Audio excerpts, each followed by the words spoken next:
Hello friends, this is संगम और आज हम लोग इस वीडियो में पढ़ने वाले हैं कंप्रहेंशन ऑफ अनसीन पैसेज। ठीक है, क्लास 12 के एग्जाम्स के लिए one of the most important topic आपके लिए होने वाला है, क्योंकि इससे 15 मार्क्स जाते हैं आपके पेपर में। ठीक है, तो उन 15 मार्क्स को प्राप्त करने के लिए चलिए वीडियो को शुरू करते हैं और एक एक पॉइंट को समझ लेते हैं। सबसे पहले देखिए, आप इंट्रोडक्शन के बारे में बात करूंगा यहाँ पे कि क्या होता है कंप्रहेंशन क्वेश्चन। देखो, कंप्रहेंशन क्वेश्चन जो होता है यह आपकी रीडिंग बेस्ड होता है। ठीक है, आपकी समझ कितनी तेज है, कितनी जल्दी आप पढ़ के समझ सकते हैं और दिए गए क्वेश्चन का आंसर दे सकते हैं।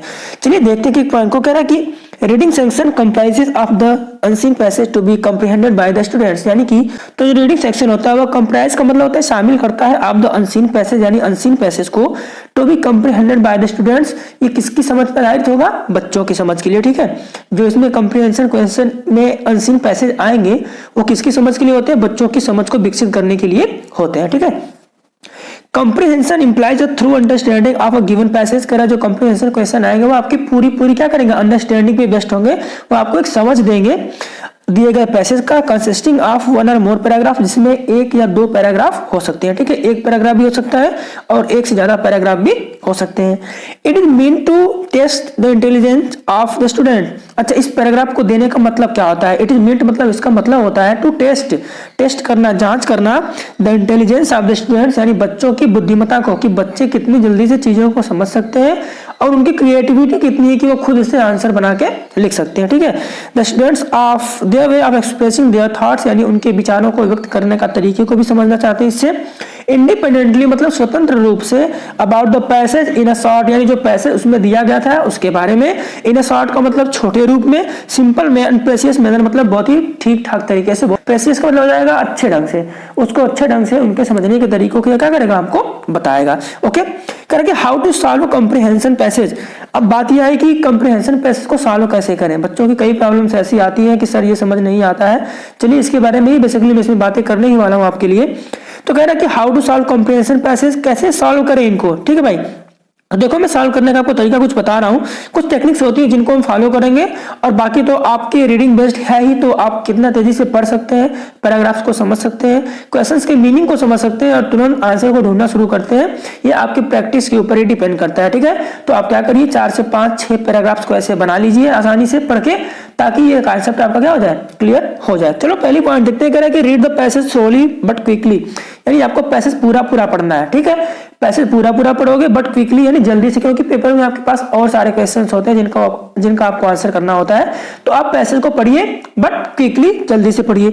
सेकंड पॉइंट कह रही है कि the relevant details should be focused on, यानी जो भी क्वेश्चन से जुड़े हुए, ठीक है, जो भी रिलेवेंट उसमें बातें कही गई होंगी जुड़ी हुई, उसको हम क्या करेंगे? फोकस करेंगे। यानी आप चाहो तो उसके पास अंडरलाइन कर लो, जैसे भी आपको समझ में आ रहा है अंडरलाइन कर लो, ताकि जब आपको आंसर ढूंढना पड़े उस क्वेश्चन का तो आपको बार बार पैसेज पूरा ना पढ़ना पड़े। ठीक है, जल्दी से हम क्या करेंगे? अंडरलाइन के पास पहुंचेंगे और उसका जवाब वहीं से निकाल लेंगे। थ्री कह रही है कि read the questions carefully so as to provide an appropriate answer. आपको पैसेज अच्छे से पढ़ना पड़ेगा ताकि आप उसकी मीनिंग को समझ जाओ और अप्रोप्रिएट आंसर, यानी जो भी क्वेश्चन पूछा गया उसका उचित आंसर दे सको। ठीक है, तो अब चलो मैं पैराग्राफ्स को भी पढ़ता हूं, मैं पैराग्राफ्स को भी पढ़ूंगा, क्वेश्चंस भी आपको दिखाऊंगा और किस तरीके से क्वेश्चन से हम आंसर को बनाएंगे। ठीक है, कैसे हम क्वेश्चन से कुछ वर्ड को अपने माइंड में रखेंगे एंड देन इसके बाद हम क्या करेंगे? उसको सर्च करना शुरू कर देंगे पैसेज में। ओके, चलिए करके हैड डॉक्टर जॉनसन, अभी मैं इस पैसेज को पढ़ता हूं, आप देखेंगे एक बार इसको। Had doctor Johnson written his own life in conformity with the opinion which he has given that every man's life may be best written by himself, had he employed in the preservation of his own study that clearness of narration and elegance of language in which he has embalmed so many eminent persons, the world would probably have had the most perfect example of biography that was ever exhibited. Okay, अब देखो मैं इसकी meaning आपको बता देता हूं ताकि आपको ये क्लियर हो जाए। ठीक है, कह रहा है कि had doctor Johnson written his own life. देखो भाई, हमारा कंडीशनल सेंटेंस का सेंटेंस यहाँ पे आ गया है। ठीक है, तो had doctor Johnson written his own life, यदि डॉक्टर जॉनसन अपने जीवन के बारे में लिखे होते, इन कन्फर्मिटी मतलब कन्फर्मिटी के साथ, विद द ओपिनियन इस विचार के साथ, विच ही हैज गिवन जो उन्होंने क्या किया है? गिवन का मतलब दिया है, यानी उन्होंने जो विचार अपना दिया है, यदि वो इस विचार के साथ अपने बारे में लिखते, अपने लाइफ के बारे में लिखते, क्या उन्होंने विचार दिया है? दैट एवरी मैन्स लाइफ, की जो प्रत्येक व्यक्ति का जीवन है, एवरी मैन्स लाइफ जो प्रत्येक व्यक्ति का जीवन है, may be best written by himself. वो क्या हो सकता है? बेस्ट रिटन का मतलब क्या होता है? सबसे अच्छी लिखावट, सबसे अच्छा लिखा गया हो सकता है बाय हिमसेल्फ, यानी खुद के द्वारा। अगर ऑटोबायोग्राफी को लिखते तो उनके द्वारा क्या होती, सबसे अच्छी लिखी गई एक रचना होती। आगे कह रहे कि had he employed in the preservation of his own history. Had he employed का मतलब क्या कि यदि वो काम में लग गए होते, यदि वो एम्प्लॉय हो गए होते in the preservation of his own history, अपने ही इतिहास के, अपने ही बारे में चीजों को, प्रिजर्वेशन का मतलब क्या होता है, इकट्ठा करने में ना, अपने ही बारे में इकट्ठा करने में लग गए होते, तो दैट क्लियरनेस ऑफ नरेशन, तो जो उनके कथन थे, जो उनके वक्तव्य थे, उनकी जो क्लियरनेस थी, जो उनकी शुद्धता थी, एंड एलिगेंस ऑफ लैंग्वेज, और जो भाषा की शिष्टता थी, इन विच ही हैज इम्बाम्ड। देखो इम्बाम्ड मतलब आपसे पूछेगा, ठीक है, इम्बाम्ड का मतलब क्या होता है भाई, किसी चीज को अच्छे तरीके से संरक्षित रखना, बचा के रखना, ठीक है, जिसमें उन्होंने क्या किया, संरक्षित रखा है। सो मेनी एमिनेंट पर्सन का मतलब कई, एमिनेंट पर्सन मतलब विख्यात लोगों को, जिस भाषा के द्वारा, जिस शब्दों के द्वारा उन्होंने कई विख्यात लोगों की बातें की है। इसका मतलब क्या हो गया कि जिस वक्तव्यों के द्वारा उन्होंने कई विख्यात, कई महान लोगों की बातें की है। The world would probably have had the most perfect example of biography that was ever exhibited. कह रहा है कि तो अगर उन्होंने लिखा होता तो क्या होता, इस संसार के पास क्या होता, संभवतः मोस्ट परफेक्ट एग्जाम्पल होता बायोग्राफी का, दैट वाज एवर एग्जिबिटेड, जो कभी भी ऐसा लिखा गया हो, ठीक है। यानी यदि डॉक्टर जॉनसन अपनी बायोग्राफी को लिखते अपने बारे में, तो यह क्या होता, उनके जीवन के सबसे मोस्ट परफेक्ट एग्जाम्पल होता। ओके, देखते हैं आगे। अब देखो इस पैराग्राफ से रिलेटेड आपसे यहाँ पे क्वेश्चन पूछा हुआ है। इन क्वेश्चन को अभी मैं यहाँ नहीं बताता हूँ, क्योंकि मैं पहले बाकी सारे पैराग्राफ को पढ़ के आपको समझाऊंगा, उसके बाद मैं इन क्वेश्चंस के ऊपर आता हूँ किस प्रकार से क्वेश्चन के आंसर निकाले जाएंगे, ठीक है। चलो आगे के पैराग्राफ देख लेते हैं। पहले कि wherever narrative necessary, जहां कहीं भी नैरेटिव देना नेसेसरी है, जरूरी है, टू एक्सप्लेन यानी उसको व्याख्या करना, कनेक्ट उससे आप कनेक्ट करिए, एंड सप्लाई और उसको क्या करिए, अपना एक्सप्लेन करिए। आई फर्निश, अब देखो यहाँ पे एक वर्ड आ गया फर्निश, फर्निश का मतलब क्या होता है, सुसज्जित करना, ठीक है। I furnish it to the best of my abilities, कहना कि ये जो गुण है ना, इसको मैं क्या मानता हूँ, अपना सबसे अच्छे गुणों में से एक मानता हूँ, सबसे अच्छे गुण को मानता हूँ। But in the chronological series, लेकिन जो क्रोनोलॉजिकल सीरीज, अच्छा देखो क्रोनोलॉजिकल का मतलब क्या होता है, क्रोनोलॉजिकल मतलब होता है क्रमानुसार, ठीक है, एक क्रम से, ठीक है। तो कह रहा है कि लेकिन जो मेरे जीवन में क्रम से सीरीज बनी है ऑफ जॉनसन्स लाइफ, जॉनसन के जीवन के, ठीक है, जॉनसन के जीवन में जो क्रम से चीजें घटित हुई हैं, विच आई ट्रेस, अच्छा ट्रेस का मतलब क्या होता है, आपको ट्रेस का मतलब भी जानना जरूरी है। ट्रेस का मतलब होता है पता लगाना, ठीक है, जिसे क्या करता हूं मैं, पाता हूं एज डिस्टिंक्टली, साफ साफ तरीके से, ठीक। कह रहा है कि मैं इसको क्या पाता हूं, एकदम साफ साफ तरीके से पाता हूं, उतना साफ पाता हूं जितना कि आई कैन, जितना मैं कर सकता हूं। कह रहा है कि मेरे जीवन में जो चीजें हुई है क्रोनोलॉजिकली तरीके से, यानी कि क्रम से, क्रमवार तरीके से, उन्हें मैं क्या पाता हूं, उतना अच्छा पाता हूं जितना कि मैं कर सकता था। ईयर बाय ईयर का मतलब कि जैसे जैसे वर्ष बीतते गए वो चीजें क्या होती गई, और अच्छी होती गई। आई प्रोड्यूस, मैंने उनको क्या किया है, प्रोड्यूस किया है। Wherever it is my power, जहां कहीं भी हो सकता है, जो मेरे बस में हो, जहां कहीं भी, हिज और मिनट्स, मुझे जहां कहीं भी समय मिला है, लेटर्स के माध्यम से या फिर कन्वर्सेशन के माध्यम से, बीइंग कन्विंस होकर के, यानी उन बातों को मान करके, that this mode is more lively, कि यह जो मोड है, यह जो अवस्था है, जो तरीका है, वो क्या है, कहीं ज्यादा सजीव है, अच्छी है। And will make my readers, और यह क्या करेगी, मेरे जो भी रीडर्स हैं, जो भी इस चीज को पढ़ने वाले हैं, बेटर एक्वाइंटेड विथ हिम, उनके साथ क्या करेगी, अच्छे तरीके से परिचय बनाएगी। यानी मेरे जो पढ़ने वाले हैं वह मेरी इन सभी चीजों से क्या कर पाएंगे, अच्छे तरीके से अपने आप को रिलेट कर पाएंगे। एक्वाइंटेड मतलब परिचय बना पाएंगे, ठीक है। आगे कह रहा है कि then even most of those, और इनमें से भी कई ऐसे भी लोग हैं हु एक्चुअली न्यू हिम, जो क्या करते हैं, वास्तव में उनको जानते थे, but could know him only partially, लेकिन केवल उनको पार्सली मतलब आंशिक रूप से, उनके बारे में ज्यादा जानकारियां नहीं रखते थे, बट थोड़ी थोड़ी जानकारी उनके बारे में रखते थे। Whereas there is here an accumulation of intelligence, कर वेयर, जबकि देयर इज हियर मतलब इस जगह पे एन अक्यूमुलेशन, एक योग है, एक संचय है, ऑफ इंटेलिजेंस यानी कि बुद्धिमत्ता का, ठीक है। लेकिन कहने की इस जगह पे क्या है, एक बुद्धिमत्ता का संचय है, ठीक है। चलते हैं नेक्स्ट पैराग्राफ को भी देखते हैं। क्वेश्चन यहाँ पे पूछा गया है, बट अभी मैं क्वेश्चन पे नहीं आऊंगा, अभी मैं पहले पैराग्राफ को पढ़ूंगा, उसके बाद आपको एक एक करके सारे क्वेश्चन बताए जाएंगे। पैराग्राफ कह रहा है कि ended I can not conceive a more perfect mode of writing. Ended का मतलब होता है वास्तव में, आई कैन नॉट कंसीव, कंसीव का मतलब होता है धारण करना है, कल्पना कर लेना। कह रहे कि मैं इसके बारे में सोच भी नहीं सकता, a more perfect mode of writing any man's life, कि किसी भी व्यक्ति के जीवन का इतना ज्यादा परफेक्ट कोई मोड हो सकती है लिखने में। That not only relating all the most important events, that मतलब जो कि नॉट ओनली रिलेटिंग, जो केवल रिलेट नहीं करता है, all the most important events का मतलब सभी महत्वपूर्ण घटनाओं के बारे में, ऑफ इट इनके जीवन के, इन देयर ऑर्डर उनके क्रम नहीं करता है, यानी एक क्रम से ये चीजें क्या की गई थी, आप उसको एक क्रम से सजा के रखते हैं, ठीक है। But interviewing what he privately wrote, लेकिन वो इंटरव्यू करता है, वो उन चीजों में भी क्या करता है, पता करता है कि किस तरीके से उन्होंने अपने पर्सनल बातों को भी उन्होंने लिखा है। एंड सेड, और किस तरीके से उन्होंने कहा, एंड थॉट, और क्या उनके विचार थे। ठीक है, आगे देखते हैं। Had his other friends been as diligent and ardent, कहना कि हैड मतलब, अब देखो हैड पहले आया ना तो इसको समझो इफ से बना हुआ है। ठीक है, यानी कि यह कंडीशनल सेंटेंस है। Had his other friend been as diligent, करे कि यदि उसके जो दूसरे मित्र थे वह भी उतने डेलिगेंट होते। डेलिगेंट का मतलब क्या होता है, जो किसी चीज में क्या होते हैं, एकदम पूरे तन मन धन से लग जाए। ठीक है, तो कह रहे कि यदि मेरे जो और भी दोस्त थे वह भी इतने डेलिगेंट होते हैं, तो मैं अर्डेंट का मतलब जिसको किसी चीज का चस्का लग जाए, वो उसमें मन उसका लग गया तो लग गया। ठीक है, कह रहे कि यदि मेरे और भी दोस्त उतने ज्यादा परिश्रमी होते और इतने ज्यादा मेहनती होते जितना कि मैं था, तो he might have been almost entirely preserve, तो हो सकता था कि उनको भी क्या किया जाता, प्रिजर्व करके उनकी बातों को भी रखा जाता है, यानी उनकी बातों को भी लोग सुनते। एज इट इज, जैसा कि यह है, I will venture to say that he will be seen in this work more completely than any man who has ever yet lived। करे कि I will venture, अच्छा देखो venture का मतलब क्या होता है, साहस, करके मैं साहस से यह बात कह पाऊंगा that he will be seen in this work, कि वो इस काम में देखे जाएंगे more completely, मतलब कहीं ज्यादा अच्छे तरीके से than any man who has ever yet lived, किसी भी आदमी के अपेक्षा जो कभी भी क्या हुआ है, कभी भी कुछ चीजें लिखी है उनमें कहीं ज्यादा सबसे अच्छे से कौन देखा जाएगा, ये देखे जाएंगे। ओके, चलते हैं नेक्स्ट पैराग्राफ पे। And he will be seen as he really was, करें कि इसमें कोई बनावटीपन नहीं होगा। And he will be seen, वह देखे जाएंगे एज ही रियली वाज, जैसे कि वह वास्तव में थे, यानी जो चीजें उनके अंदर थी वही चीजें क्या हो जाएंगी, दिखाई देंगी, उसमें कोई बनावटीपन का गुण नहीं होगा। फॉर आई प्रोफेस, करें क्योंकि मैं, प्रोफेस मतलब होता है ढोंग करना, क्योंकि मैं लिखने का ढोंग नहीं करता। नॉट इज पैनेजेनिक, मैं किसी चीज की प्रशंसा नहीं करता। ठीक है, पैनेजेनिक का मतलब क्या होगा, प्रशंसा करना, तो मैं किसी भी चीज की प्रशंसा नहीं करता।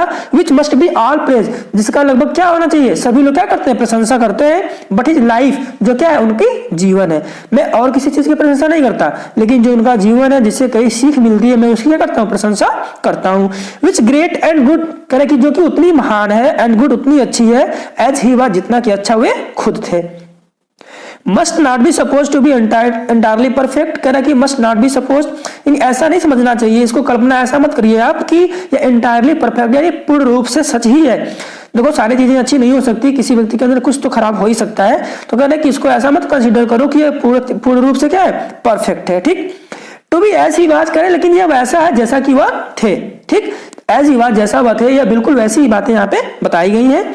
Is indeed subject of panegyric enough to any man in state of being, करा कि इंडीड सब्जेक्ट या क्या है, एक विषय है किसी इसका, पैनेजेरिक मतलब प्रशंसा करने का, एनफ मतलब बहुत ज्यादा, टू एनी मैन किसी व्यक्ति के लिए, in this state of being जो इस स्थिति में होगा, जो भी कोई आदमी इस स्थिति में होगा उसकी प्रशंसा करने के लिए क्या बहुत ही एनफ है, बहुत ही बड़ी बात है।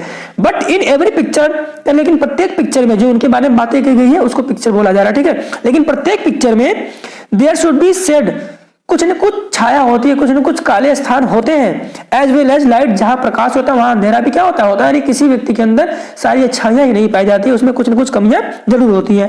And when I delineate, and when, और जब आई डेलिनिएट, देखो डेलिनिएट का मतलब क्या होता है, मतलब होता है चित्रित करना। ठीक, तो कह रहे हैं कि व्हेन आई डेलिनिएट, जब मैं चित्रित करता हूं, पोर्ट्रेट करता हूं, हिम विदाउट रिजर्व, उनकी बातों को विदाउट रिजर्व का मतलब क्या, बिना उसको संचित किए हुए, बिना संरक्षित रखे हुए, जैसे उन्होंने बातें कही है मैं उसको उसी तरीके से क्या करता हूं, चित्रित करता हूं।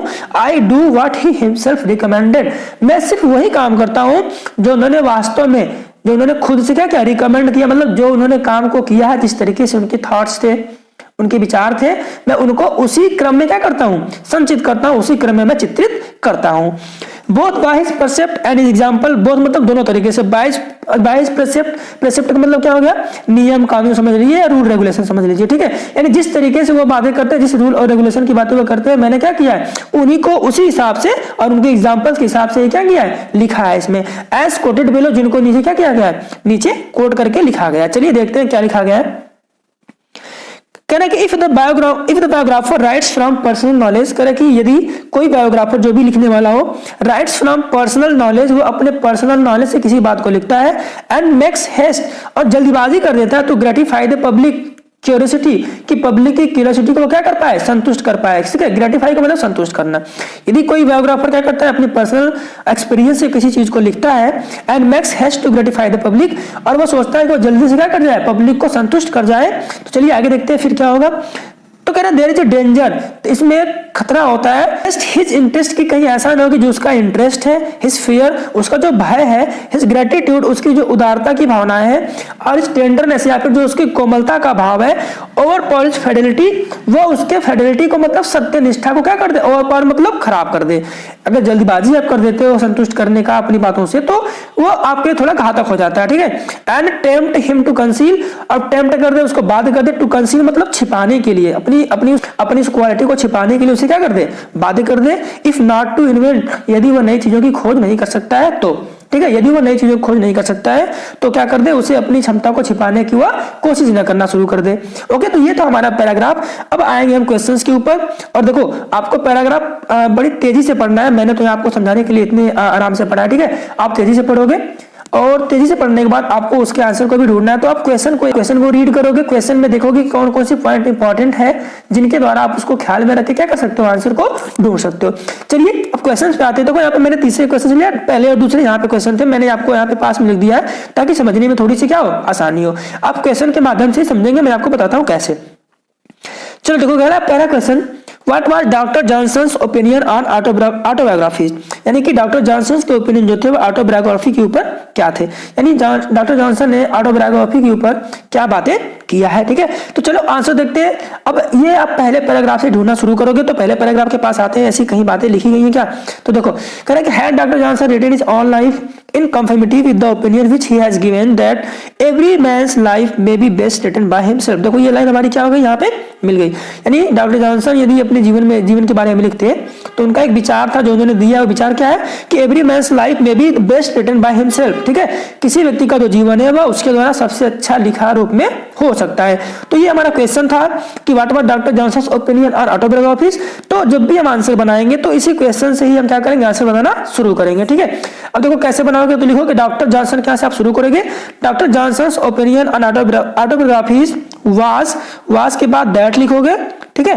लिखोगे doctor Johnson's opinion on autobiographies was that, then that के बाद आप क्या करोगे, यहां से आप ध्यान दीजिए यहाँ पे, दैट के बाद क्या करोगे, एवरी मैंस लाइफ और हिमसेल्फ तक, that every man's life may be best written by himself, यहां तक आप क्या करोगे, पूरी लाइन लिखोगे और आपका पहले क्वेश्चन का आंसर बन जाएगा। अच्छा पहचानना कैसे था, आपने पहचाना कैसे, इसमें बात की गई थी ऑटोबायोग्राफीज की, डॉक्टर जॉनसन के ओपिनियन की, तो हमने क्या किया, इस ओपिनियन और ऑटोबायोग्राफी वर्ड को पकड़ा और पैराग्राफ में चले जाए, ठीक। अब पैराग्राफ में हम शुरू से पढ़ना शुरू कर दिया, हमको ओपिनियन यहीं पे मिल गया, हम इसको अंडरलाइन कर लिए, एंड उसके बाद ऑटोबायोग्राफी का मतलब क्या, अपने ही लाइफ के बारे में क्या करना, लिखना, ठीक है, अपनी लाइफ के बारे में लिखना। तो ऑन लाइफ के बारे में तो हमें समझ में आ गया कि जो क्वेश्चन हमारा पूछा है उसका जवाब क्या होने वाला है, इसी के पास होने वाला है, ठीक है। तो इस तरीके से हमने अपने आंसर को पा लिया।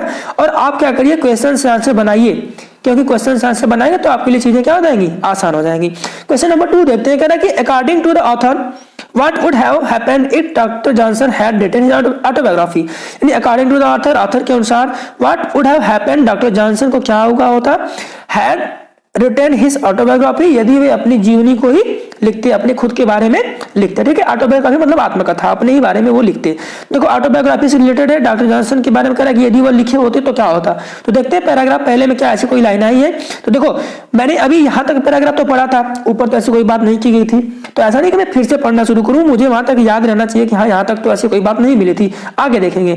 फिर कह रहा है कि had he implied in the preservation of his honesty, that clearness of narration and elegance of language in which he has embalmed so many eminent persons, the world would probably have had the most perfect example of biography that was ever exhibited। देखो मिला यहाँ पे the word, यहाँ से लेके यहाँ तक मिला हमें, लेकिन ये तो अभी यहाँ पे तो पूरे आंसर मिलेंगे नहीं, हमें क्वेश्चन से क्या करना पड़ेगा, कुछ रिलेट करके बनाना पड़ेगा। तो क्या बनाओगे, अकॉर्डिंग टू द ऑथर, अब ये लाइन तो यहां तक लिखोगे अकॉर्डिंग टू द ऑथर, उसके बाद लिखोगे if doctor Johnson had written his autobiography, तो अब उसके बाद आ जाओगे कहां पे, पैराग्राफ में, द वर्ड वुड हैव, ठीक है। अब यहां से लिखोगे फिर उसके बाद the word would have probably have had the most perfect example of biography that was ever exhibited, ठीक है मेरे भाई। यहां से लेके यहां तक आप क्या करोगे, प्रश्न से लिखने के बाद यहां पे लिखोगे, आपका क्वेश्चन नंबर 2 का आंसर बन जाएगा। मैं क्या कर रहा हूं, एक या दो वर्ड को पकड़ रहा हूं उसमें से और उसे लेकर के पैसेज के पास में आ जा रहा हूं और उसमें ढूंढना मैं शुरू कर दे रहा हूं। ओके चलो आगे देखते हैं, क्वेश्चन नंबर नेक्स्ट क्या कर रहा है। तो क्वेश्चन नंबर 3 यहाँ पे देखेंगे। क्वेश्चन नंबर 3 कह रहा है कि how does the author intend to acquaint his readers completely with doctor Johnson's life. यानी जो ऑथर वो क्या इंटेंड करते हैं कि उनके जो रीडर्स है वो कंप्लीटली क्या करें, डॉक्टर जॉनसन्स के लाइफ से रिलेट करें, अक्वाइंट करें, परिचय करें उनसे। तो कौन कौन सी ऐसी बातें उन्होंने बताया, चलेंगे देखेंगे। अब देखो पहले पैराग्राफ में तो ऐसी कोई बात नहीं मिली थी ना, चलेंगे अब दूसरे पैराग्राफ को देखेंगे, पढ़ते हैं जल्दी से एक बार। wherever narrative is necessary to explain, connect and supply। अब इसमें देखो बातें यही कही गई है कि जहां कहीं भी जरूरी होता है, आप किसी की लाइफ से जो चीजें सीख रहे हो उसको क्या करो, एक्सप्लेन करो, जहां पे जरूरी है उसको कनेक्ट करो उन चीजों से। I furnish it to the best of my ability but in chronological series of Johnson's life which I trace as distinctly as I can. Year by year I produce wherever it is my power is on minutes, letters and conversation, being convinced that this mode is more lively and will make my readers, देखो readers की बात तो यहाँ पे की गई, okay तो हम यहाँ पे अंडरलाइन कर लेंगे। Acquainted with him that even most of those who actually knew him but could know him only partially, whereas there is here an accumulation of intelligence from। अभी देखो मुझे यही पे आंसर ढूंढना, तो इससे रिलेटेड था, ठीक है। माय रीडर्स बेटर एक्वाइंटेड, ये लाइन तो मिली लेकिन एग्जैक्टली वो बातें नहीं लिखा। देखो एक होता है डायरेक्ट आंसर ढूंढने का तरीका, एक इनडायरेक्टली होता है। तो इनडायरेक्टली में आप क्या करोगे, कुछ चीजों को ऐड करके बनाओगे आंसर, ठीक है। डायरेक्टली नहीं मिला तो क्या करना पड़ेगा, हमें इनडायरेक्ट तरीके से उसको बनाना पड़ेगा। अभी क्वेश्चन एक बार फिर से देखो, कौन कौन सी ऐसी बातें हैं जो चाहते हैं कि वह रीडर्स उसको अप्लाई करें अपने लाइफ में, जो कि डॉक्टर जॉनसन के लाइफ से लिया गया है। तो मैं यही से बनाना शुरू करूंगा। लेकिन द ऑथर अभी प्रेजेंट इंडेफिनिट में था तो इंटेंस कर देंगे। द ऑथर इंटेंस, यहाँ पे लगा दोगे आप, to acquaint his readers completely with doctor Johnson life, फिर लिखोगे बाई फॉलोइंग, किन चीजों को फॉलो करके, बाई फॉलोइंग, फिर आप लिखोगे हिज एक्सपीरियंस, ऐसे लिखेंगे हिज एक्सपीरियंस। अच्छा इसमें से कुछ पॉइंट हमें निकालने पड़ेंगे, हिज एक्सपीरियंस कमा क्रोनोलॉजिकल सीरीज, यहां से आप लिखोगे, उसके बाद कमा लगा के लिखोगे, और क्या हिज थॉट्स, ओके आप लिखोगे हिज थॉट्स एंड लिखोगे एंड लेटर्स और कन्वर्सेशंस। तो आप यहां से क्या कर पाओगे, ये आंसर बड़ी आसानी से बना पाओगे। देखो इसमें डायरेक्ट नहीं लिखा गया तो इनडायरेक्ट तरीके से हमें क्या करना पड़ेगा, बनाना पड़ेगा। ओके तो क्वेश्चन नंबर 3 के बाद चलते हैं क्वेश्चन नंबर 4 पे। मैं उम्मीद कर रहा हूं आपको समझ में आ रहा होगा। देखो ये आपके प्रैक्टिस पे बेस्ड है, ठीक है। तो आप जितना प्रैक्टिस करोगे उतनी चीजें आपकी क्लियर होती जाएंगी। आगे चलते हैं। Indeed I can not, third paragraph को पढ़ लेते हैं। Indeed I can not conceive a more perfect mode of writing any man's life, इसकी हिंदी मीनिंग मैंने आपको बता ही दिया है। Then not only relating all the most important events of it in their order, but interviewing what he privately wrote and said and thought. Had his brother friends been as diligent and ardent as I was, he might have been almost entirely preserved. As it is, I will venture to say that he will be seen in this work more completely than any man who has ever lived. Okay, चलते हैं next पे। And he will be seen as he really was. अभी मैं क्या करता हूं, आपको सीधे क्वेश्चन नंबर नेक्स्ट पे लेके चलता हूं। तो क्वेश्चन नंबर 2 तो हमने कर लिया था। क्वेश्चन नंबर 3 देखो क्या बोल रहा है। क्वेश्चन नंबर 3 कह रहा है कि how does the author intend to acquaint readers completely with doctor Johnson's life. ये क्वेश्चन तो हमने कर लिया, अभी ये हो चुका हमारा। Question number 4, in the quotation given in the last paragraph. Okay ये पॉइंट आप ध्यान देंगे, लास्ट पैराग्राफ की बात कर रहा है तो लास्ट पैराग्राफ में ही देखेंगे। The passage what is doctor Johnson concern about, last paragraph में डॉक्टर जॉनसन किसके बारे में कंसर्न है, वो भी कोटेशन की बात कर रहा है। कोटेशन मतलब जो डबल इन्वर्टेड कॉमा के क्या होगा, अंदर होगा, ठीक है। चलो देखते हैं लास्ट पैराग्राफ में ये मिला मेरा 5वां वाला। अब ये कह रहा है कि if the biographer writes from personal knowledge and makes haste to gratify the public, तो क्या होता, तो curiosity there is a danger lest his interest. अच्छा ये बातें कह रहा है कि यदि जल्दीबाजी आप कर देते हो संतुष्ट करने के लिए तो क्या होगा। तो हम लिखेंगे आंसर यहां से, इन the quotation given in the last paragraph of the passage, Dr. Johnson is concerned about के बाद that लिखोगे, that फिर उसके बाद लिखोगे if, अब यहां से क्या करोगे, कॉमा हटा दोगे। if the biographer writes from personal knowledge and makes has to gratify the public curiosity there is a danger lest his interest his fear gratitude apprehendance over for his fidelity। आप क्या करोगे, पूरी line भी लिख सकते हो, fidelity के पास full stop लगा के भी छोड़ सकते हो, ठीक है। देखो क्वेश्चन कैसे, फिर से एक बार देख लीजिए आप यहाँ पे।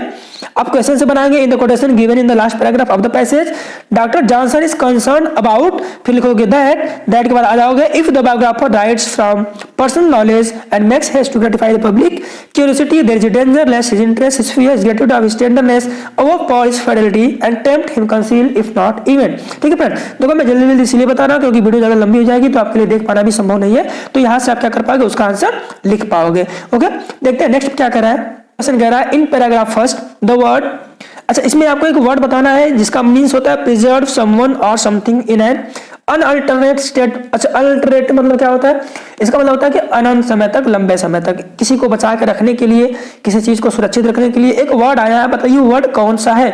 तो पैराग्राफ फर्स्ट की बातें कर रहे हैं, तो पैराग्राफ फर्स्ट में चलेंगे, ठीक है। पैराग्राफ फर्स्ट मेरा कहा गया, ये रहा मेरा पैराग्राफ फर्स्ट। इसमें देखते हैं कि संरक्षित रखने से रिलेटेड कौन सी बातें आई है।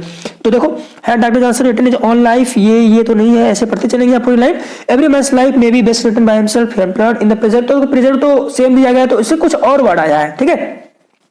आप is honesty the cleanness of narration and elegance, elegance का मतलब शिष्टता होता है। इन विच ही हैज इम्बाम्ड सो मेनी, हाँ देखो इम्बाम्ड का मतलब मैंने बताया था आपको, जिसमें वो कई विख्यात लोगों की, कई विख्यात पुरुषों क्या कि इम्बाम मतलब उसको, उनकी बातों को संरक्षित रखें, ठीक है। तो इम्बाम्ड में क्या हो जाएगा, इस क्वेश्चन के लिए राइट आंसर हो जाएगा, जहां पे आपको ब्लैंक दिया वहां पे आप क्या भर देंगे, इम्बाम्ड भर देंगे, ओके। चलो एक बार देख लेते हैं फिर से इसको। करें कि इन पैराग्राफ फर्स्ट, तो आप लिखोगे answer in paragraph first the word inbound means preserve someone or something alternately state, okay। चलो क्वेश्चन नंबर 6 देखते हैं। in paragraph 4 the word means describe or portray precisely, कह रहा है कि describe से रिलेटेड, वर्णन करने से रिलेटेड, किसी चीज को अच्छे से समझाने से रिलेटेड कोई वर्ड आया उसको आप बताइए, लेकिन पैराग्राफ 4 में देखिए। चलो पैराग्राफ 4 में चलते हैं, ये रहा पैराग्राफ 4 और देखते हैं कि इसमें क्या ऐसी बातें कही गई हैं। And he will be seen as he really was by profess, देखो प्रोफेस का मतलब ढोंग करना होता है, तो ये नहीं हो सकता।